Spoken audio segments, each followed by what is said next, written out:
خدا وقت کی سرحدوں سے آگے کی حقیقت ہے، کیونکہ وقت کو بنیادی طور پر دیکھیں تو یہ ہے کیا؟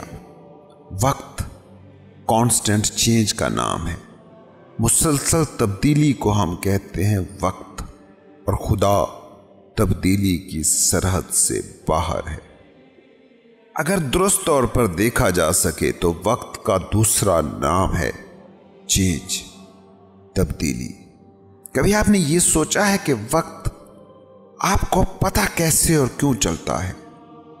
سچ پوچھیں تو آپ کو وقت کا کبھی پتہ ہی نہیں چلتا، آپ کو صرف چینج کا پتہ چلتا ہے۔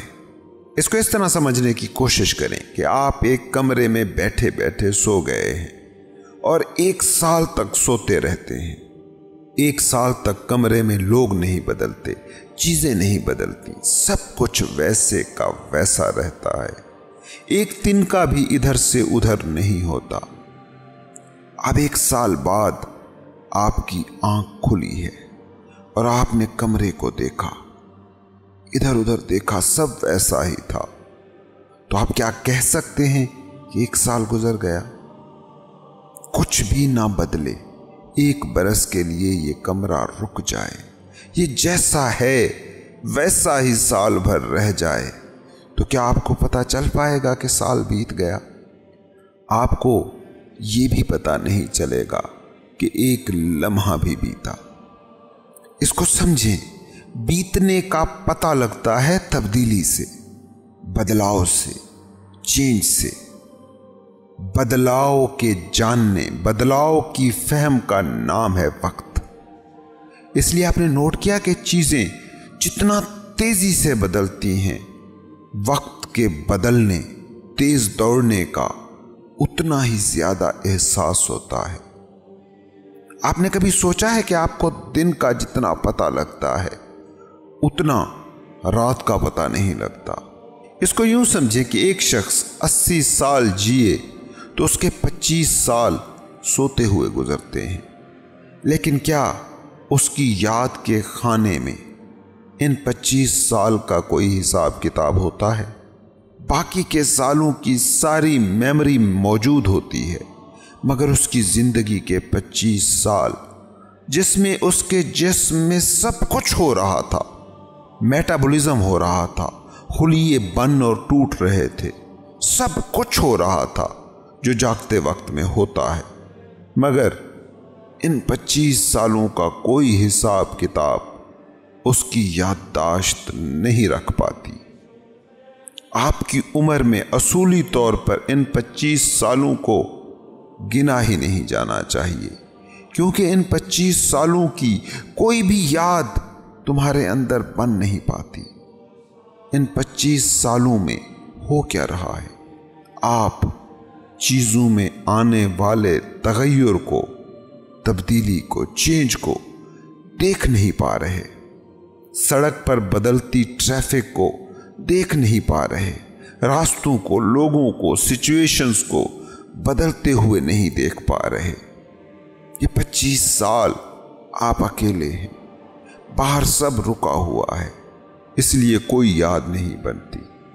اگر میڈیکلی کسی شخص کو 100 سال کے لیے بے ہوش کر دیا جائے اور پھر اسے ہوش میں لایا جائے تو اسے 100 سال کے وقت کا احساس ہی نہیں ہوگا، اور اگر جاگ کر ہوش میں آ کر ویسی ہی دنیا وہ پائے جیسی سوتے وقت تھی، گھڑی پر وہی وقت ہو، ارد گرد ماحول ویسا ہی ہو، لوگ وہی ہوں، بچے سکول گئے تھے ابھی لوٹے نہ ہوں، بیوی کھانا بنا رہی تھی، برتنوں کے کھڑکنے کی آواز ویسے ہی آ رہی ہو، تو اسے پتہ ہی نہیں چلے گا کہ 100 سال بیت گئے، وہ یہ مانے گا ہی نہیں کہ 100 سال گزر گئے ہیں۔ وقت، ٹائم کی ہماری فہم، ہماری انڈرسٹینڈنگ اصل میں چیزوں کے اندر آنے والے بدلاؤ کا فہم ہے۔ ہم وقت کو سمجھتے ہی اسی طرح ہیں کہ چیزیں بدل رہی ہیں، بھاگ رہی ہیں، دوڑ رہی ہیں، عمارتیں بن اور گر رہی ہیں۔ اس لیے آپ نوٹ کریں کہ جتنی تیزی سے چیزیں بدلنا شروع ہو جاتی ہیں اتنا ہی ٹائم کانشیسنس زیادہ ہوتی ہے۔ پرانے لوگوں کے پاس بیٹھیں اور سنیں تو وہ ہمیشہ آپ کو کہتے نظر آئیں گے کہ وقت اب تیزی سے گزرتا ہے، اس رفتار سے پہلے نہیں گزرتا تھا۔ اس کا کیا مطلب ہے؟ لازمی بات ہے کہ اس کا مطلب یہ تو نہیں ہے کہ وقت اپنی رفتار بدلتا رہتا ہے، بلکہ اس کا مطلب اتنا ہے کہ چیزیں ماضی کی نسبت اب زیادہ تیزی سے بدلتی ہیں۔ پرانے زمانے میں چیزیں ٹھہری ہوئی تھی، قریب قریب ایک سا لینڈسکیپ ہوتا تھا۔ جو پگڈنڈیاں باپ دادا چھوڑ کر جاتے تھے وہی پگڈنڈیاں بیٹے بیٹیاں بھی پاتے تھے۔ لینڈسکیپ میں زیادہ تبدیلی نہیں آتی تھی، مکانوں کی بناوٹ میں، دکانوں کے ڈھانچے میں، لوگوں کے رویوں میں زیادہ بڑی تبدیلیاں نہیں آتی تھی۔ اس لیے لگتا تھا کہ وقت بہت سست رفتاری سے گزر رہا ہے۔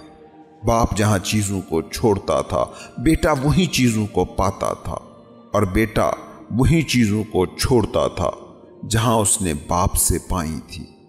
اب کچھ بھی ویسا نہیں رہا۔ لمحوں میں محلوں، شہروں، گاؤں کے نقشے بدل جاتے ہیں۔ جہاں پگڈنڈی تھی وہاں پکی سڑک بن گئی، جہاں پکی سڑک تھی وہاں شاہراہیں بن رہی ہیں۔ ہفتوں میں، مہینوں میں عمارتیں کھڑی ہو جاتی ہیں۔ سڑک پر ٹریفک سالوں میں بڑھ جاتی ہے۔ ساحل کی خاموشیوں میں فوڈ سٹریٹس، مچھلی کے کبابوں کی دکانیں کھڑی ہو جاتی ہیں۔ ہر چیز بدلی جا رہی ہے۔ چیزوں کے بدلنے کی شرح اتنی تیز ہے کہ وقت کی رفتار تیز لگنا شروع ہو جاتی ہے۔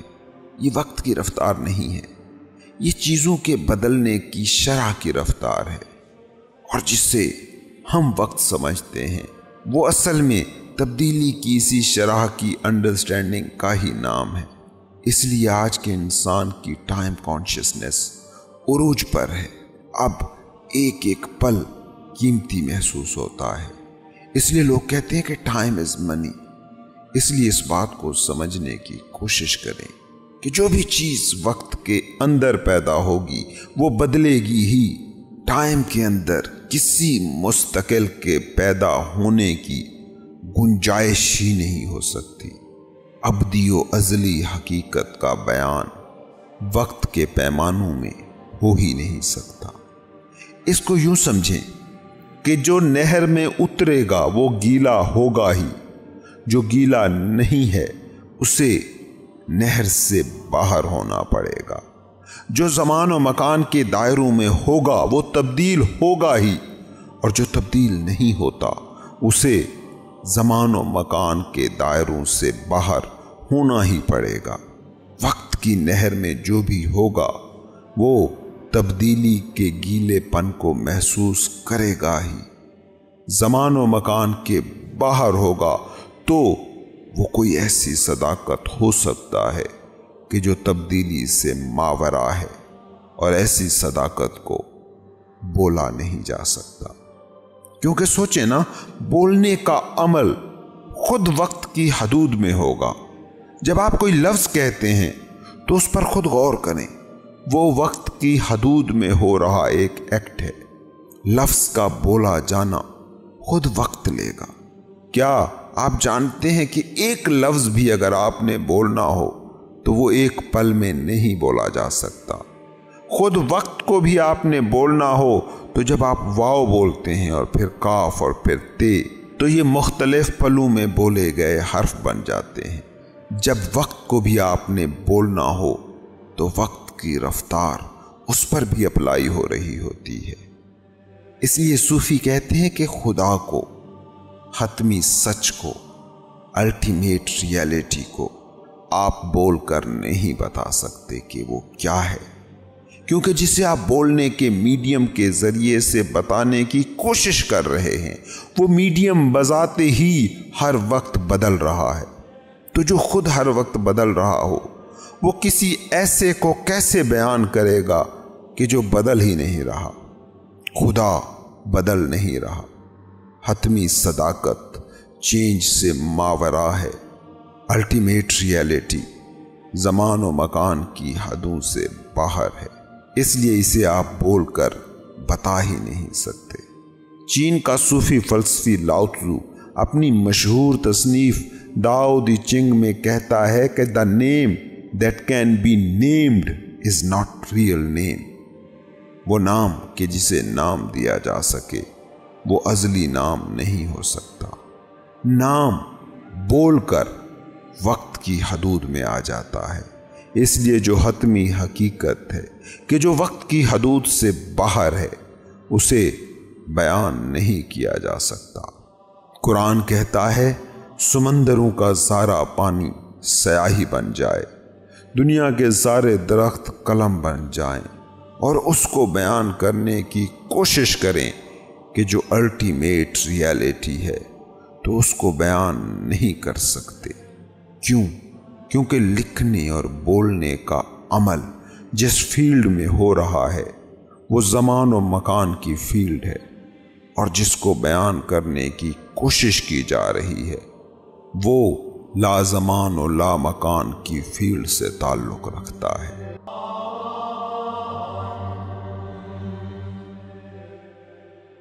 دنیا ہے تہلکے میں تو پرواہ نہ کیجیے، یہ دل ہے روح عصر کا مسکن بچائیے۔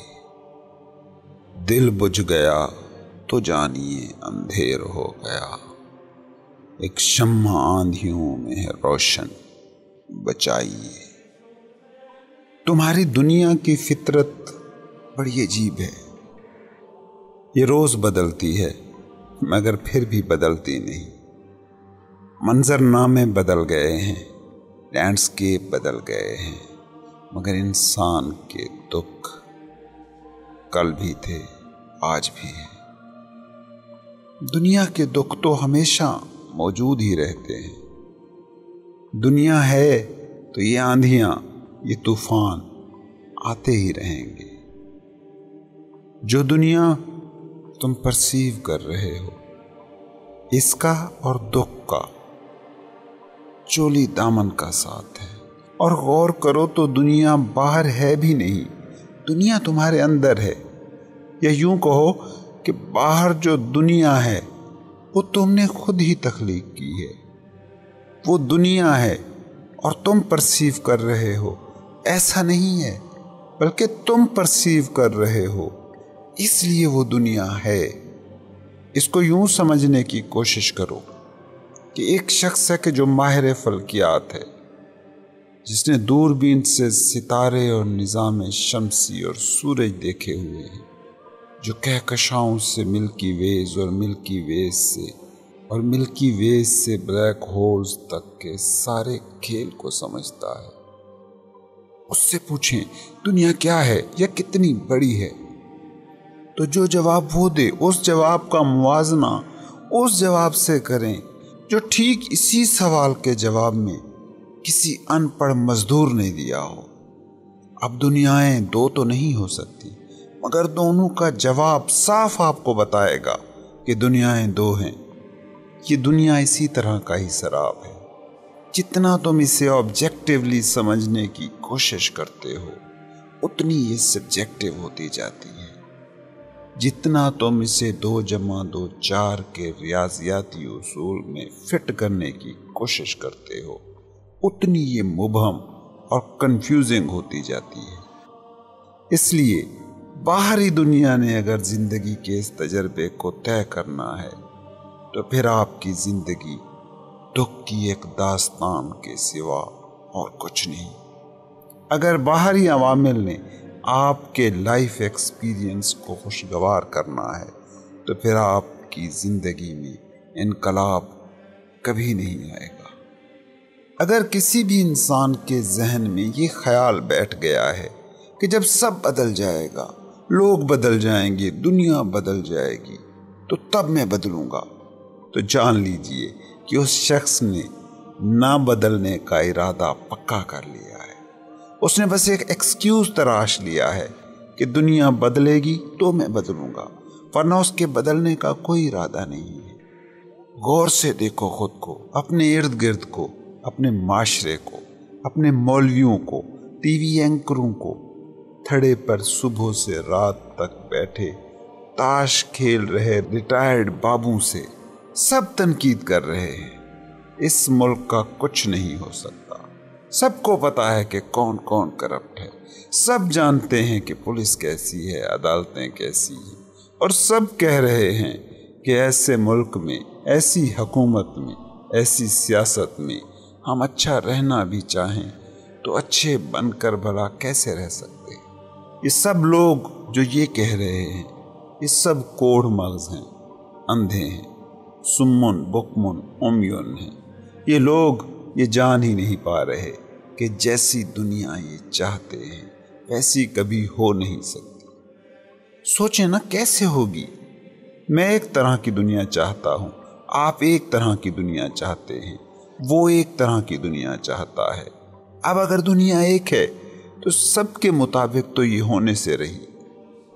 وہ لوگ کہ جنہوں نے اپنی زندگی میں تبدیلی کو دنیا کے بدل جانے سے جوڑ رکھا ہے، سن لو، اندھے ہیں ایسے سارے لوگ۔ یہ دنیا کبھی ٹھیک نہیں رہی ہے، یہ دنیا کبھی ٹھیک ہوگی بھی نہیں، لیکن اس کے باوجود ایسے لوگ آئے کہ جن کی زندگی میں پھول کھلے۔ کتنے نبی، کتنے بدھ، کتنے درویش، صوفی، بھکشو روشنی کی طرح پھیلے، ستاروں کی طرح ٹمٹمائے۔ کیسے ان کی روشنی آج بھی ماند پڑنے میں نہیں آ رہی۔ اس بھول میں نہ رہو کہ تب دنیا کے حالات ویسے نہیں تھے، اب حالات اور ہو گئے ہیں۔ اس وقت بھی لوگوں کی اکثریت تمہارے ہی جیسی تھی، وہ دنیا کو بدلنے کا مشورہ دے رہے تھے تاکہ ایک دن جب سب ان کے مطابق ہو جائے تو وہ بدل جائیں۔ دیکھو، یہ دلیل نہ دینا کہ تب دنیا اتنی پیچیدہ نہیں تھی، تب بدلنا آسان تھا، تب بھی حالت یہی تھی۔ لوگوں کی اکثریت تب بھی تمہاری ہی دنیا کی طرح دکھی تھی، ریت کے صحرا میں پانی کے چشمے ڈھونڈ رہی تھی۔ یہ دنیا ہمیشہ ایسی رہی ہے جیسی اب ہے اور جیسی کو تم بدلنا چاہتے ہو، مگر ایسی ہی دنیا میں کئی پھول کھلے ہیں، کئی ستارے چمکے ہیں، کئی پھول کھل رہے ہیں اور کئی پھول کھلیں گے، کئی ستارے چمک بھی رہے ہیں اور چمکیں گے بھی۔ سنو، دنیا کے بدلنے کا انتظار مت کرنا، ورنہ بیٹھے ہی رہو گے انتظار کرتے۔ اندھیرے میں ہی جیو گے، اندھیرے میں ہی مرو گے، اور یہ دنیا تو ہمیشہ ہے اور ہمیشہ رہے گی۔ اس کے ساتھ تم مقابلہ کر کیوں رہے ہو؟ تم ابھی ہو، کل نہیں ہوگے۔ اس لیے ایک بات تو پلے سے باندھ کر رکھ لو، بدلنا تو خود کو ہی ہوگا۔ اور کتنی ہی آندھیاں ہوں، کتنے ہی طوفان ہوں، تمہارے باطن میں ایک چراغ ہے، ہمیشہ سے اس کی لو جلائی جا سکتی ہے۔ اور کتنا ہی باہر اندھیرا ہو، تمہارے اندر ایک مندر ہے، ایک مسجد ہے جسے روشن کیا جا سکتا ہے۔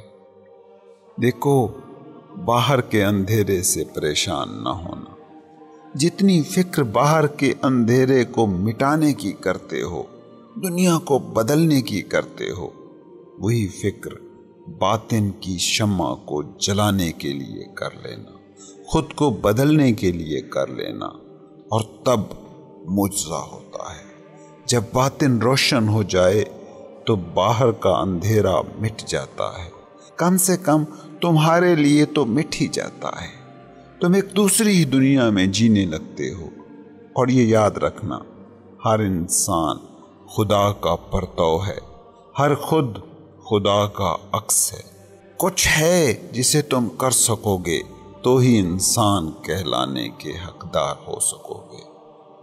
ایک موقع ہے زندگی جس میں کچھ ثابت کرنا ہے، جہاں ثابت کرنا ہے کہ ہم بیج ہی نہیں رہیں گے، پھوٹیں گے بھی، کھلیں گے بھی، پھول بنیں گے۔ ثابت کرنا ہے کہ ہم خواہشی نہ رہیں گے، سچ بنیں گے۔ ثابت کرنا ہے کہ ہم کچھ ہونے کا بس ایک وشفل تھاٹ ہی نہ ہوں گے، بلکہ ہم میں ہونا، بینگ اپنا اظہار کرے گا۔ اسی ہونے کو پا لینے کا نام ہے تصوف، روحانیت، انلائٹنمنٹ۔ دنیا ہے تہلکے میں تو پرواہ نہ کیجیے، یہ دل ہے روح عصر کا مسکن، بچائیے۔ یہ جو تمہارے اندر دل ہے، جسے بائبل اور قرآن روح کہتے ہیں، جسے بدھزم شعور کہتا ہے، جسے ہندوؤں کی کتابیں آتما کہتی ہیں، یہ وجود کا مندر ہے، روح عصر کا مسکن۔ اس کو بچائیے، کیونکہ دل بجھ گیا تو اندھیر ہو گیا۔ اندھیرے کی زیادہ فکر نہ کیجیے، اندھیرا بھلا کب کسی روشنی کو مٹاتا ہے؟ اندھیرا کتنا بھی بڑا ہو، کتنا بھی گھنا ہو، ایک چھوٹے سے ٹمٹماتے چراغ کو بھی نہیں بجھا سکتا۔ یاد رکھنا، اندھیرے سے کبھی اندھیر نہیں ہوتا۔ دل بجھ گیا تو جانیے اندھیر ہو گیا۔ ایک شمع آندھیوں میں ہے روشن، بچائیے۔ وہ جو تمہارے باطن میں زندگی کا چراغ جل رہا ہے، وہ جو تمہارے اندر بیدار ہے، وہ جو تمہارے اندر مقام شعور ہے، پوائنٹ آف کانشیسنس ہے، بس اس کو جس نے بچا لیا سب بچا لیا، اور اسے جس نے کھو دیا وہ سب بچا بھی لے تو کچھ نہ بچا پایا۔ پھر چاہے تم ملک کے صدر ہو جاؤ، تم بھکاری ہی رہو گے۔ اور اگر باطن میں جل رہا وہ چراغ بچا لیا تو پھر تم چاہے راستے کے بھکاری رہو، تمہاری سلطنت کو کوئی نہیں چھین سکے گا۔ شہنشاہ ہو جانے کا بس ایک ہی طریقہ ہے، باطن کی سلطنت کو پا لینا۔ صوفی ہونے کا بس ایک ہی طریقہ ہے، اپنے اندر موجود چراغ کے ساتھ ایک ہو جانا۔ اور وہ جو تمہارے اندر روشن چراغ ہے، وہ یہی چاہتا ہے کہ تمہارا ہر پل اس کی لو کو اور بھڑکانے میں خرچ ہو۔ اس لو کو بھڑکانے کا نام ہی مراقبہ ہے، دھیان ہے، میڈیٹیشن ہے، عبادت ہے۔ جنہوں نے اپنی توجہ باہر کے اندھیرے پر مرکوز کر دی، وہی اصل میں غیر مذہبی ہے، وہی بے دین ہے۔ اور جو باطن کے دیے پر فوکس رکھتے ہیں، وہی مذہبی ہیں، وہی دیندار ہیں۔ باہری مندر مسجد کچھ نہیں کر سکتے، مندر مسجد تو تمہارے اندر ہیں۔ اس دنیا میں جو بھی پیدا ہوا ہے، وہ اپنا مندر، اپنی مسجد لے کر پیدا ہوا ہے۔ کہاں کھوجتے ہو عبادت گاہوں کو؟ پتھروں میں نہیں ہے۔ شاندار تعمیر شدہ مسجدوں، گرجوں، مندروں میں نہیں ہے، تمہارے اندر ہی جو خدا کا نور ہے، وہ جو ہوش اور شعور کا دیا ہے، وہاں ہے تمہاری عبادت گاہ۔ یہ صوفیوں کی تعلیم ہے، یہ ہونے کی تعلیم ہے، سیکھنے اور سکھانے کا علم نہیں۔ یہ اصول سیکھ لینے سے، مان لینے سے دنیا میں کوئی انقلاب نہیں آتا، کیونکہ جو سمجھدار ہے، جو اندر کے دیے سے جڑا ہے، وہ دنیا میں انقلاب کی بات ہی نہیں کرتا۔ دنیا میں کبھی انقلاب آیا نہیں، کبھی آئے گا بھی نہیں۔ سمجھدار تو باطن کے انقلاب کی بات کرتے ہیں، جو ہمیشہ ممکن ہے، جو آیا بھی ہے، جو آتا بھی ہے، جو آگے بھی آتا رہے گا۔ باہری دنیا میں انقلاب لانے کی کوشش حماقت ہے، کیونکہ یہ ناممکن کو ممکن کرنے کی کوشش ہے، اور اس ناممکن کو ممکن کرنے کی کوشش میں جو ممکن تھا وہ بھی نہیں ہو پاتا۔ اس کی خواہش میں کہ جو مل ہی نہیں سکتا، جو مل سکتا ہے وہ بھی نہیں مل پاتا۔ جسے تم سمجھداری کہتے ہو، وہ اور کچھ نہیں، بس اسی کا نام ہے جو ممکن ہے اس کو پانے کی کوشش کی جائے۔ ناممکن کی جستجو ہی اہم کانہ طرز حیات ہے۔ فقیر کہتا ہے کہ جس کے شعور میں دوئی نہیں، جو نیکی اور بدی کی تقسیم کا قیدی نہیں، وہی تو بیدار روح ہے، اور وہی ہر خوف، ہر ڈر سے پاک ہے۔ تم نے کبھی خود پہ غور کیا ہے؟ تم خدا کو بھی ڈھونڈتے ہو تو ڈر کی وجہ سے، اور سوچو کیا ڈر سے کبھی خدا ملے گا؟ ہاں، جب خدا مل جاتا ہے پھر ہر ڈر کھو جاتا ہے۔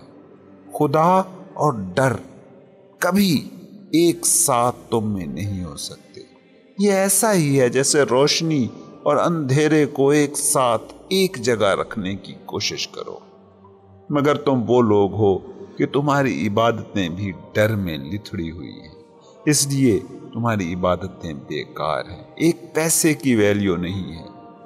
تم مسجد، مندر، گرجے میں جھکتے بھی ہو تو کانپتے ہوئے جھکتے ہو۔ یہ تمہاری عبادتوں میں کپ کپاہٹ، محبت کی سرسراہٹ نہیں، خوف کی کپ کپاہٹ ہے۔ بڑا فرق ہے ان دونوں۔ جب محبت دل میں اترتی ہے تب بھی سب کانپ جاتا ہے، لیکن کہاں محبت کی کپ کپی اور کہاں ڈر کی گھبراہٹ کی کپ کپی۔ دھیان رکھنا، محبت میں بھی ایک گرماہٹ ہوتی ہے اور بخار میں بھی، مگر ان دونوں کو ایک مت سمجھ لینا۔ ڈر میں بھی آدمی جھکتا ہے اور محبت میں بھی آدمی جھکتا ہے، مگر دونوں کو ایک نہ سمجھ لینا۔ ڈرا ہوا بھی مسجدوں کی طرف دوڑتا ہے اور محبت سے بھرا بھی، مگر ڈرے ہوئے کی عبادت ہو ہی نہیں سکتی، کیونکہ ایک بات کو لکھ کر رکھ لو، جس سے تم ڈرتے ہو اس سے محبت نہیں ہو سکتی۔ اس لیے جس بھی مولوی، پنڈت، پروہت نے تمہیں کہا ہے کہ خدا سے ڈرو، انہوں نے تمہیں بے دین بنانے کی بنیاد رکھ دی ہے۔ پتہ ہے صوفی کیا کہتا ہے؟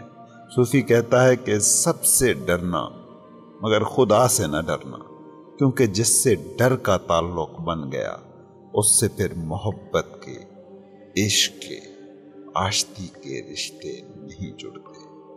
پھر تو سمجھو کنویں میں زہر گھل گیا، پھر تو تم جل رہی وہ گیلی لکڑی ہو گئے جو دھواں تو دے گی، عشق کی حرارت اور محبت کا نور نہیں دے گی، پریم کی اس میں جوت نہ ہوگی۔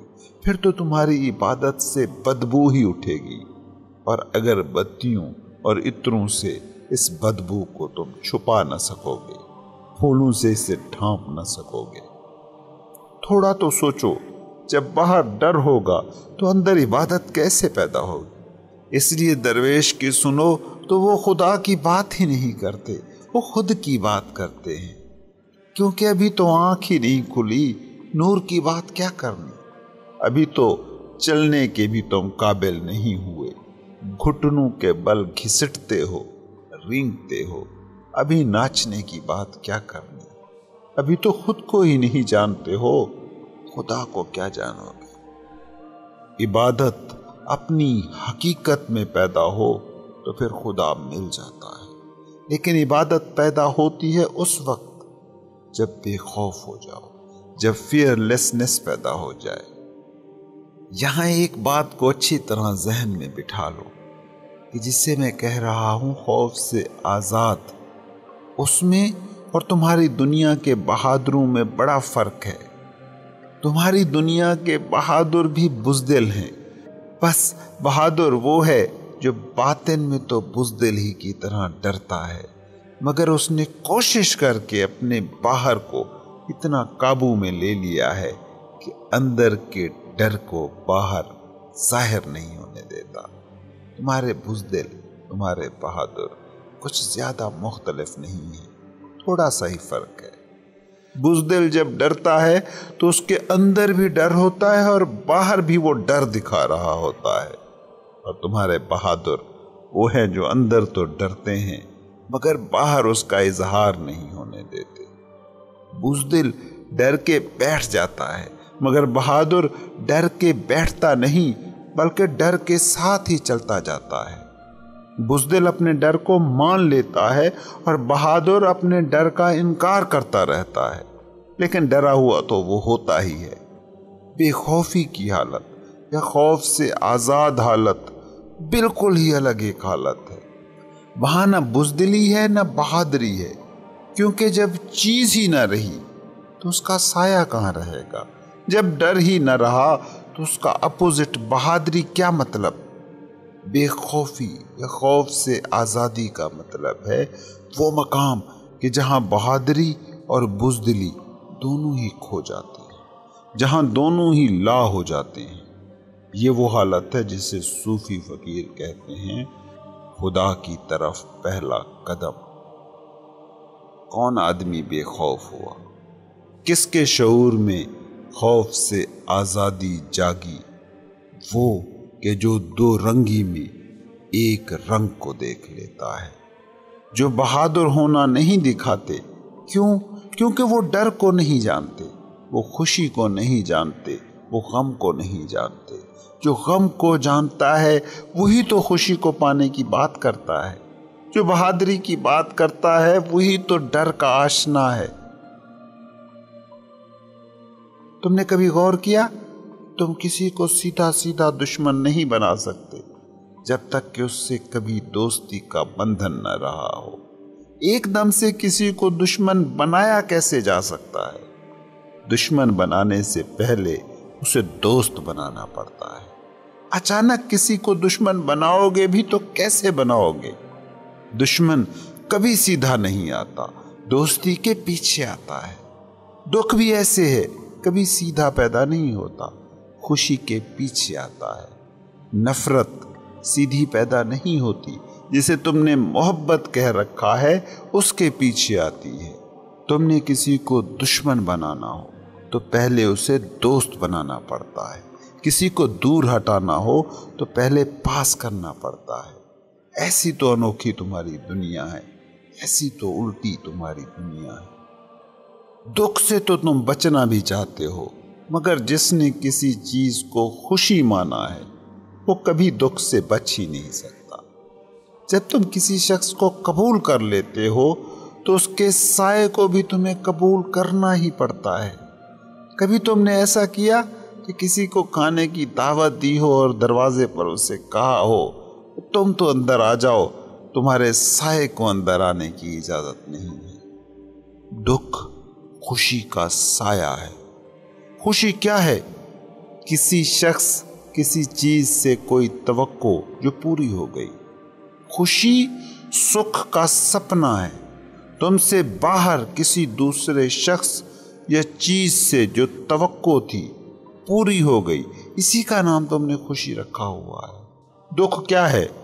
کسی دوسرے شخص یا چیز سے کی گئی توقع کا پورا نہ ہونا۔ دوستی کیا ہے؟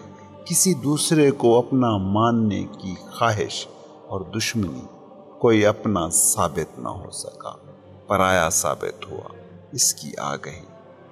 دوستی ایک خواب ہے اور دشمنی اس خواب کا ٹوٹ جانا۔ خوشی کیا ہے؟ اندھیرے میں باہر جانے کا راستہ ڈھونڈنا۔ غم کیا ہے کہ اس ڈھونڈنے میں دروازہ نہ ملے بلکہ دیواریں ہاتھ میں آئیں۔ مگر اس بات کو سمجھو کہ دروازہ اندھیرے میں ہے ہی نہیں، ٹٹولنے سے کبھی کیسے ملے گا؟ دروازہ روشنی ہے، دروازہ ملے گا جاگنے سے۔ کلندر کہتا ہے کہ جس نے یہ خیال چھوڑ دیا کہ دوسرے سے اسے کوئی سکھ ملے گا، اسے دوسرے سے کبھی کوئی دکھ نہیں مل سکے گا۔ روحانی بیداری کیا ہے؟ بس یہی کہ انسان جاگ گیا اور جان گیا کہ سکھ کسی سے بھی نہیں مل سکتا۔ ایک ہی تو تمہارا ڈیلیوژن ہے، ایک ہی تو تمہارا بھرم ہے جسے تم دنیا کہتے ہو کہ دوسرے سے سکھ مل سکتا ہے، شوہر سے یا بیوی سے یا باپ سے یا بھائی سے یا بیٹے سے یا بیٹی سے یا دوست سے یا محبوب سے یا عہدے سے یا دولت سے یا ملک کا صدر بن جانے سے۔ دوسرے سے سکھ کی یہی توقع جب پوری ہوتی ہے تو اسے تم خوشی کہتے ہو۔ اور بجا بات کہ تمہاری دنیا ان ساری چیزوں سے چمٹی ہوئی ہے، کیونکہ جس سے سکھ ملنے کی توقع ہو اسے ہم کیوں گنوانا چاہیں گے؟ جس سے سکھ مل سکتا ہے اسے تو ہم بچانا چاہیں گے۔ جس سے سکھ مل سکتا ہے وہ کہیں دور نہ چلا جائے، کوئی اور اس پر قبضہ نہ کر لے۔ اسی لیے تو بیویاں ڈری ہیں کہ شوہر کسی اور عورت میں نہ پھنس جائے، شوہر ڈرے ہیں کہ بیوی کسی اور میں دلچسپی نہ لینا شروع کر دے، کیونکہ اسی سے تو سکھ کی امید ہے۔ وہ سکھ کہیں کوئی دوسرا نہ لے لے۔ لیکن کیا سکھ کبھی کسی سے ملا ہے؟ امید اور امید اور امید، توقعات اور توقعات اور توقعات۔ کس نے تمہیں یہ امید بندھائی ہے کہ دوسرے سے سکھ مل سکے گا؟ اور دوسرا بھی جب تمہارے پاس آتا ہے تو دھیان رکھنا وہ اپنے سکھ کی تلاش میں تمہارے پاس آیا ہے، تم اپنے سکھ کی تلاش میں اس کے پاس گئے ہو۔ نہ اس کو تمہارے سکھ سے کوئی لینا دینا ہے، نہ تم کو اس کے سکھ سے کوئی لینا دینا ہے۔ تم جس سے بھی پیار کرتے ہو اور دعوے کرتے ہو کہ اس کے لیے اسے پیار کرتے ہو تو تم جھوٹ بول رہے ہوتے ہو۔ تم تو خدا کو بھی خدا کے لیے پیار نہیں کرتے، جہنم کے ڈر اور جنت کی لالچ یا دنیا میں کسی کامیابی، کسی لالچ کے حصول کے لیے پیار کرتے ہو۔ سکھ کی خواہش اپنے لیے ہے۔ اب اگر وہ سکھ کسی کو پیار کرنے میں ملتا ہے تو تم اسے پیار کرو گے، اور سکھ اگر اس سے نفرت میں ملنا شروع ہو جائے تو اس سے نفرت کا رشتہ بنانے میں تم دیر نہ کرو گے۔ کبھی غور کیا ہے خود پر؟ اگر تم یہ سوچ لو کہ دوسرے کے دکھ میں تمہارا سکھ ہے تو تم دوسرے کو دکھی کرنے پر بھی تیار ہو، اور اکثر یہی تو ہوتا ہے۔ سوچتے ہیں کہ دوسرے سے ہمیں سکھ ملے گا، مگر صرف دکھ ہی ملتا ہے، اور دوسرے کو بھی ہم دکھ ہی دے پاتے ہیں۔ جس نے بھی یہ سچ کو دیکھ لیا وہ صوفی ہو گیا، وہ سنیاسی ہو گیا۔ سنیاسی، صوفی کیا ہے؟ بس وہ جو جان گیا کہ دوسرے سے سکھ نہ ملے گا، اور اس نے اپنی سمت اپنی طرف موڑ لی۔ وہ اپنے باطن میں اتر گیا، وہ اپنے اندر اپنے گھر کی تلاش میں لگ گیا، وہ اپنے اندر سکھ ڈھونڈنے لگا، کیونکہ اس نے جان لیا کہ باہر تو سکھ نہ ملا ہے نہ ملے گا، شاید جو باہر نہیں ہے وہ اندر ہو۔ اور مزے کی بات ہے کہ جنہوں نے بھی سکھ اپنے اندر ڈھونڈنے کا سفر شروع کیا وہ کبھی خالی ہاتھ نہیں لوٹے، کبھی ناکام و نامراد نہیں لوٹے۔ وہ بھر کے لوٹے، مکمل ہو کے لوٹے، اور اتنے بھر کے لوٹے کہ انہوں نے خود ہی سکھ کا لطف نہ لیا بلکہ اسے لٹایا بھی، انہوں نے بانٹا بھی۔ کچھ ایسا خزانہ انہیں ملا کہ بانٹنے سے بڑھتا گیا۔ فقیر کہتے ہیں کہ جب سکھ مل جائے تو پھر دونوں ہاتھ سیدھے کر دیجیے، لٹائیے، پھیلائیے، کیونکہ سکھ کی نیچر ہی یہی ہے کہ اسے جتنا بانٹو اتنا یہ بڑھتا جاتا ہے۔ جیسے کنواں ہے، جتنا اس سے پانی نکالتے جائیے اتنا تازہ تازہ پانی اس میں ایڈ ہوتا جاتا ہے۔ جسے سکھ مل گیا اسے یہ راز بھی مل جاتا ہے کہ بانٹو، کیونکہ اگر سنبھالو گے تو پرانا ہی سنبھلا رہے گا، نیا نیا نہ آئے گا۔ جیسے کسی کنویں سے اگر یہ سوچ کر پانی نکالنا چھوڑ دیا جائے کہ پانی کہیں اس میں کم نہ ہو جائے تو اس کنویں کا پانی ہی پینے کے قابل نہیں رہ جاتا۔ لٹاؤ تاکہ تم روز نئے نئے ہوتے جاؤ، نئے نئے سکھ تمہیں چھوتے جائیں۔ تم اس کنویں کی مثال کو ذرا گہرے میں سمجھو نا۔ چھوٹے سے چھوٹا کنواں بھی چھوٹا تھوڑی ہے، بے انت سمندروں سے اس کا رابطہ ہے۔ وہ اپنے اندر ہی پانی کے سارے خزانوں سے جڑا بیٹھا ہے، ادھر خالی کرو ادھر سے بھرتا جاتا ہے۔ تم بھی کنویں ہی تھوڑی ہو، سمندر بھی۔ تم خود ہی تھوڑی ہو، خدا بھی ہو۔ کنواں علیحدہ کچھ تھوڑی ہے، ساگر ہی اس میں سے جھانک رہا ہے۔ وہ کنواں تو بس ایک کھڑکی ہے، اس میں سے بھی وہی پانی جھانک رہا ہے جو باطن میں ساگروں سے ملا ہوا ہے۔ جسے تم خود کہتے ہو وہ بھی ایک کھڑکی ہے جس میں سے خدا جھانک رہا ہے۔ ایک بار صرف یہ سمجھ آ جائے، ایک بار صرف یہ خیال آ جائے کہ میں ہوں تو چھوٹا کنواں مگر ساگروں سے جڑا ہوں۔ ایک بار یہ دھیان آ جائے کہ میرا سکھ میرے ہونے میں ہے، کسی اور کے ہونے سے اس کا کوئی تعلق نہیں۔ جس نے جان لیا کہ سکھ میرے بھیتر میں ہے وہ پھر اپنے سکھ کے لیے اوروں کا محتاج نہ رہا۔ اور مزے کی بات یہ ہے کہ آپ جیسے ہی یہاں پہنچ گئے کہ میرا سکھ مجھ پر منحصر ہے